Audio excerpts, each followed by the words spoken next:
Welcome. If you want to connect Bluetooth device to your ZTE Blade 10 Prime, I will show you example on the earphones. So at the first we have to open notification bar, click on the Bluetooth icon and then click and hold it to open Bluetooth settings.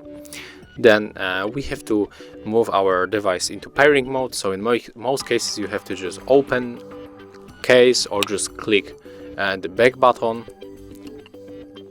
So it depends of what you are pairing. In my case it's only just opening the case, then click here to pair new device, and when they are going to pops on the list in the available devices, you have to simply tap here.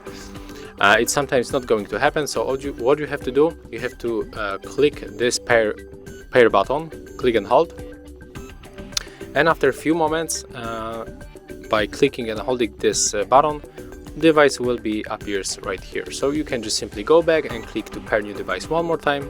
Right now we can release this button. As you can see, my pairing indicator is blinking, and here I got the phone, so I can easily connect to it. I mean phone, earphones, click pair, and as you can see right now earphones are connected. So that's how it looks. Thank you guys for watching. Leave thumbs ups, comments and subscribe to our channel. See ya!